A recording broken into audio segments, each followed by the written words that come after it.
جب حضرت عمر بن خطاب رضی اللہ تعالیٰ عنہ کو کچھ لوگوں نے جنگ قادسیہ اور جنگ ایران میں شامل ہونے کا مشورہ دیا تو آپ نے لوگوں کے مشورے کو اپنے جذبات کے خلاف سمجھتے ہوئے امیر المؤمنین سے بھی مشورہ لینا ضروری سمجھا۔ چنانچہ حضرت علی علیہ السلام نے حضرت عمر رضی اللہ تعالیٰ عنہ کو جنگ میں نہ جانے اور مدینہ میں ہی مقیم رہنے کا مشورہ دیا۔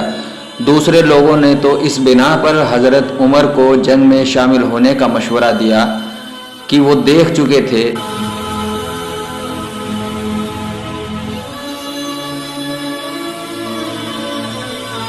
کہ رسول اللہ صلی اللہ تعالیٰ علیہ وآلہ وسلم صرف صحابہ ہی کو جنگ میں نہ جھونکتے تھے بلکہ خود بھی جنگ میں شرکت فرماتے تھے اور اپنے خاندان کے عزیز ترین لوگوں کو بھی اپنے ساتھ رکھتے تھے، مگر حضرت علی علیہ السلام کے نزدیک یہ چیز تھی کہ حضرت عمر رضی اللہ تعالیٰ عنہ کی شرکت جنگ اسلام کے لیے مفید نہیں ہو سکتی، بلکہ حضرت عمر کا اپنے مقام پر ٹھہرے رہنا ہی مسلمانوں کو پریشانی سے محفوظ رکھ سکتا ہے۔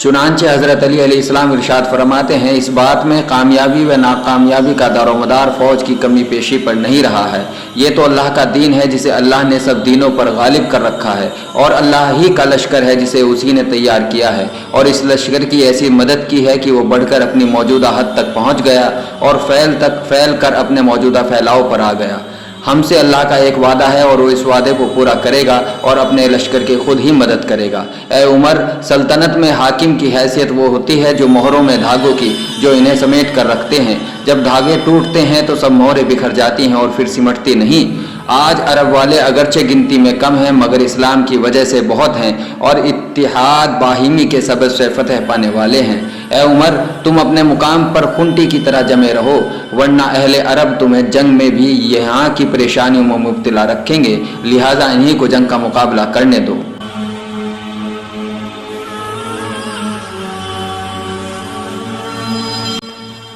اے عمر، تم اس سرزمین مدینہ شریف کو مت چھوڑو، کیونکہ اگر تم نے ایسا کیا تو عرب تمہاری طرف سے ہی تم پر ٹوٹ پڑیں گے، یعنی اہل عرب تمہیں مدینہ ہی کی پریشانی میں مبتلا رکھیں گے، یہاں تک کہ تمہیں اپنے سامنے کے حالات یعنی جنگ کے حالات سے زیادہ ان مقامات کی فکر ہو جائے گی جنہیں تم اپنے پس پشت غیر محفوظ چھوڑ کر گئے ہو۔ کل اگر عجم والے تمہیں دیکھیں گے تو آپس میں یہ کہیں گے کہ یہ ہے سردار عرب، تمہاری وجہ سے ان کی لالچ و خواہش زیادہ ہو جائے گی۔ اے عمر بن خطاب، یہ جو تم کہتے ہو وہ لوگ یعنی مشرک مسلمانوں سے لڑنے بڑنے آ رہے ہیں تو اللہ